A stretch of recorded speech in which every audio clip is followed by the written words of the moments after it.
ሰላም እንዴናችሁ? በያላችሁ በትል ነገር ሰላም ነው። አሸና እንዲላችሁ ሞኝላችሁ አለው።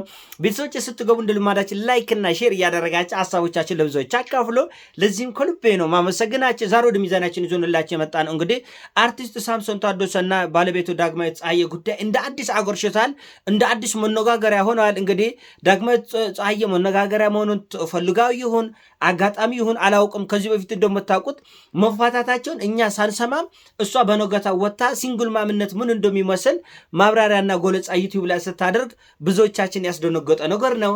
ከዛ በኋላ ደግሞ ከአንድ ግለሰብ ጋር እያስፈራራኝ ነው፣ ሊጎለኝ ነው፣ ከሰሻለሁ፣ አልከሰስኩትም የሚሉ ጉዳዮች እንደገና ወደ ሚዲያ ይዛ መጣች። ቆጥሎ ደግሞ ራሱ ሳምሶን ታደሰ ከወጣ በኋላ እንደገና ጉዳዩ የባሰ ተቆጣጠለ።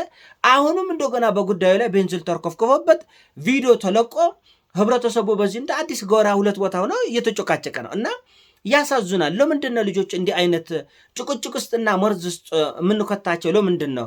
የእናትና የአባት አለመግባባት ካለ ልጆች ወሬውን እንኳን መስማት የለባቸውም። እንኳን ከእናት እንኳን ከአባት ቲፎዞ ሆኖ እንዲህ ያለው ግብግብ ውስጥ መግባት ቀርቶ ቪዲዮ የተቀረጸው ከግቢ ውስጥ ነው። ተመልከቱ። ሳምሶን ታደሰ ውጭ ነው ያለው። ይሄ ሁሉ ሰው አንደኛ እንዴት ተኩተልትሎ መጣ? በር ተንኳኳ፣ ተከፈተ። ይሄ ሁሉ እናት ሌላም ቤተሰብ አለ፣ ልጆቹ በሙሉ እንደገና ባለቤትየው። የሚገርመው ቪዲዮ ላይ እናትየው ራቅ ብላ ወደዛ ጋር ገለል ብላ ቆማ፣ ልጆች ናቸው ሽንጣቸውን ገትረው ከአባት ጋር የሚጨቃጨቁት። እንደገና ራቅ ብላ ቆማ ምን ትላለች? ልብ በሉልኝ፣ ልብ በሉልኝ፣ እኔ ምንም ጫና አላደረግኩባቸውም፣ ይኸው ልብ በሉ። ማንን ነው ልብ በሉ ምትል? ልጆቹ፣ ህፃናት ልጆቹ ምስክር እያስቆጠርሽ ነው? ምንድን ነው ልጆቹ ልብ በሉልኝ ምትዩ? በጣም ነው የሚያሳዝነው፣ በጣም ነው የሚያሳፍረው። እንዴ አለመግባባት እኮ ያለው እኮ ነው። አርቲስት ጎነት ንጋቱ አላያቸውም? አልተግባቡም። ከአባትየው ጋር ተለያየው እና ልጆቿን በብቃት ነው ያሳደገች። በዚህ አደንቃታለሁ። ደግሜ ደጋግሜ ተናግሬያለሁ። ትምህርታቸው ላይ ከፍተኛ ውጤት እንዲያመጡ፣ ስፖርታቸውን እንዲሰሩ፣ ሚዲያው ላይ ንቁ ሆኖ እንዲሳተፉ፣ እያንዳንዳቸው የራሳቸው ዩቲዩብ እንዲኖራቸው፣ በዛም ላይ ራሳቸውን እንዲያሳድጉ፣ በብዙ አቅጣጫ ልጆቹ ፈርጥመው በእውቀትም በሰውነትም ጠንክረው እንዲያድጉ ነው ያደረገችው ገነት። ከዛ በላይ ደግሞ የሚጎርማች 14 ዓመት ልጆቿን ብቻን ስታሳድግ በጣም በሚደንቅ ሁኔታ የአባታቸውን ክፉ አትነግራቸውም ነበር። ለዚህም ይመስላል ልጆቹ ትልቅ ጉጉት ነበራቸው። ስለ አባት ጥላቸው የተነገረው ሰው አባቴን ማየት አልፈልግም አይኑን እንዳላይ ነው የሚለው። እነሱ ግን ይጓጉ ነበር ድጋሚ እንዲጋቡ፣ ድጋሚ ወደ ትዳር እንዲጣመሩ ከፍተኛ ተጽዕኖ ያደረጉ ልጆቿ ናቸው። ለምንድን ይሄን ያደረጉት?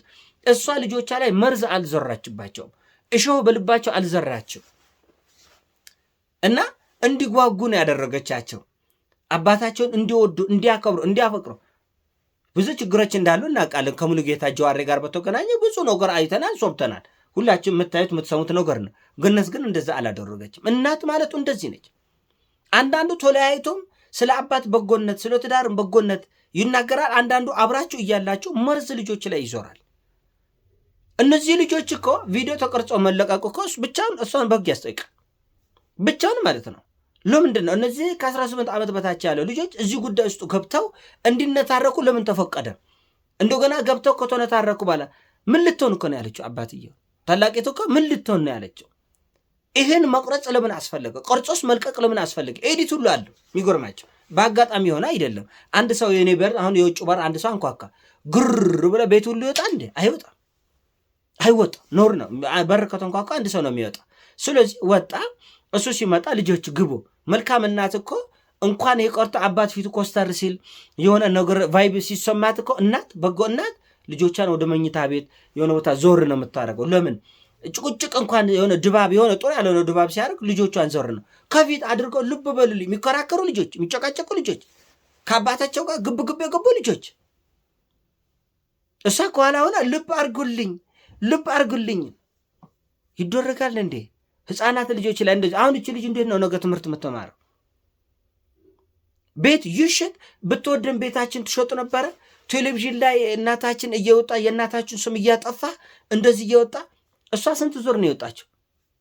ስንት ዙር ነው የወጣችው? በትዳሬ ተንጎብግቤ ተቃጥ እሱ እንደዛ አላለም። ተቃጠልኩ ተንጎባገብኩ ምናምን አላለም። በቃ ለልጆቼ ጥሩ አባት ናቸው። አንዳንድ ነገር ጥሩ አባት ነበርክኝ፣ አንዳንድ ነገር አልተግባባንም፣ ጉዳይ እዛ ላይ በቃ ልጆቼ ጥሩ ልጆች ናቸው። እንዲሁም ትንሹ ነው እንጂ ሌሎችማ በቅፌ ያሳደግኳቸው ብዙ ነገር የሚረድኝ መልካም ልጆች ናቸው ብላ አባትዬ እንደውም ሰይፉ ላይ ሲያሞግሱ ነበር። እንደውም ያየነው ሌላ ሆነ እንጂ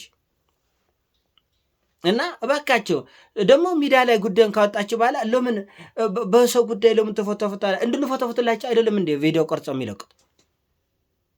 ባለቤት የናቀውን አሞሌ ባለ ዕዳ አይቀበለውም ማለት እናንተ የናቃችሁት እናንተ ያልሳሳችሁ እናንተ ያልተጠነቀቃችሁለትን ህይወት ሌላ ሰው በጣም ሊጠነቀቅላችሁ ነው የምትፈልጉት። ትክክል አይደለም። ልጆች እዚህ ጉዳይ ውስጥ መግባት አልነበራቸው። እንዲህ ያለ ኃይለ ቃል መነጋገር አይገባም። እንዳልኳቸው ጎነትን እመወድላት ጎነት ማልስማማበት ነገ የሚቆጫትን ነገር ልንገራችሁ። የአርቲስት ጎነት ድንገት ካገኘችው ዩቲዩብ መስራት ትችያለሽ፣ የቤተሰብ ጉዳይ እንዳለው ነው፣ ባለቤትሽን ግን በመጠኑ አድርጊው። ነገ የሚቆጭ ነገር ይከሰታል ማለት ለምን የሚዲያ ነገር ሚዲያ ነው። እኛ ያላሰብናቸው ጥቂት እንከን እዚች ጋር የሆነች ነገር አይቶ ሰው እኔን እንትን ሊለኝ ይችላል። ተመልከት፣ ሰው የሆነች ትንሽ ኢየሱስ አርጦ በዛ ሊያንጓጥጠኝ ይችላል። እና በተለይ እሱን ቪዲዮ ላይ በመታስገቡበት ጊዜ ጥንቃቄ ይደረግ።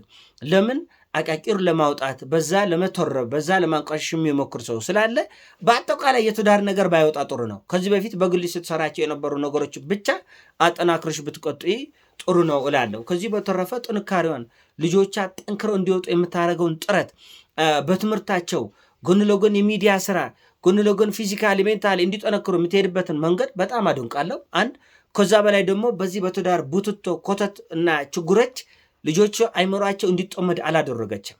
ያው በከፊል እሷም የተወሰነ ሚዲያ ላይ በተደጋጋሚ መቅረቧ እሱም ራሱን ችሎ ተጽዕኖ አለ። እውነቱ ለመናገር እንዲሆነው የሚለው ውይይትና ሚዲያ ላይ የሚናፈሰው ነገርም በተወሰነ ሁኔታ ተጽዕኖ አለው። ቀላል አይደለም። ነገር ግን በግሏ የአባታቸውን መጥፎነት አርመኒነት በአይምራቸው ለመሳል አልሞከረችም። አባታቸው በጎ ሰው ነው፣ ያለግባባን ነገር አለ፣ ተለያየን፣ 4 ነጥብ። ይሄን በምንድን ነው የምታውቁት? ልጆቿ ለአባታቸው ያለቸው ፍቅር መጥፎ ዘርታባቸው መርዝ ዘርታባቸው እሾ በልቦናቸው ተክላ ቢሆን ኖሮ ሰውየን ዞር ብለን ማየት አይፈልጉም።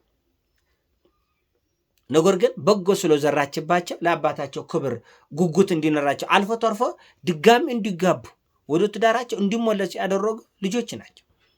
እና ቤተሰብ እንደዚህ ነው ማድረግ ያለበት። ልጆቹ ከጉዳዩ ገለል ብለው ከተቻለ ደግሞ ፖዚቲቭሊ ጉዳዩን ፖዚቲቭሊ እንዲያዩ። አንዳንድ አበሻ እናቶች ተጣላችሁ ማለት ቤተሰብ ሁሉ ግልብጥብጡ መውጣት አለበት ማለት እንደሆነ እወቁ። እናንተ ተጣላችሁ ማለት አባት ገደል ይግባ ማለት እንዳልሆነ ማወቅ አለባቸው። እና እንዳልኳችሁ በኢትዮጵያ ትዳር ውስጥ በአብዛኛው በጥባጭ ወንድ ነው። አንዳንድ እህቶች ደግሞ እንደዚሁ ወንድ የሚያስነቅ እብደት ውስጥ የሚገቡ አሉ። እና ትዳር ውስጥ ቤት ይሸጣል። አዎ ይሸጣል። አንዳንዶቹ ምን አለ ልጆች ቢያድጉበት እሱስ ሜዳ ሄዶ ጎዳና ይውደቅ የተለፋው የተደከመው ላቡን አንቆርቆሮ የጎነባው ሜዳ ለመበተን ነው። እንዴት ያለ ንግግር ነው! እንዴት ያለ ንግግር ነው! የሚባልና ማይባል የሚመስልና ማይመስል ነገር አለ። ልጆችን የማሳደግ ግዴታ አለበት። ግድ ነው። ልጆችን የመንከባከብ የማሳደግ የመጠበቅ ግዴታ አለበት። አባታዊ ግዴታ አለበት። በሕግም ይገደዳል፣ በመንፈሳዊ በእግዚአብሔርም ይገደዳል። ህሊናውና ልቦናውም ደግሞ ያስገድዳል። ግዴታ ነው ይሄ። ነገር ግን አንድ ሰው ባልና ሚስት ተጋቡ ማለት ባልየው ጎዳና ይወድቃል፣ ሚስትየውና ልጆቹ ግን ዓለማቸውን እያዩ ምናልባት ሚስትየውም ደግሞ የተመቻትን ቆንጆ ሰው በቤቷ አምጥታ ሽው ብትን ትላለች፣ ሽር ብትን ትላለች ማለት እንዳልሆነ ወቁ። መለያየታቸው የማያሳስበው ትውልድ ስለ ቤትና ስለ መኪና ተቆርቆሮ ህፃን ልጆች ሲናገሩ እንደማየት የሚያምን ነገር የለም። መጀመሪያ የሚያሳስበው መጀመሪያ የሚያናድደው መጀመሪያ የሚያስቆጨው የእናት አባት መለያየት ጉዳይ ብቻ እንጂ ቡትቶ አይደለም። ኮተት ቤት መኪና ለምን መኪናችን ይሸጡብናል? ለምን ቤታችን? ይሄ እኔ እንጃ ለመናገር ይከብደኛል። ግን የሆነ ሆኖ መታረም አለበት ነው ጉዳዩ፣ መታረም አለበት። ትክክል አይደለም። ልጆች እዚህ ጉዳይ ውስጥ መግባት የለባቸውም። ለሌላ ቤተሰብስ ምንድነው አርአያ የሚሆነው? ለሚያዩ ሰውስ ምንድነው አርአያ የሚሆነው? ለምን ቪዲዮ ተቀረጸ? ቪዲዮ ተቀረጸ ከግቢ ውስጥ። ግቢው በጣም የተንጣለለ የሚያምር የሚያጓጓ ነው፣ ግን ከሰላም አይበልጥ። እዛ ውስጥ የተጎዳ ሰው ካለ እዛ ውስጥ የተበደለ ሰው ካለ በቃኝ ካለ በቃኝ ነው እና ትክክል አይደለም። የሚያሳዝን ነገር ነው። ባይሆን ጥሩ ነበር።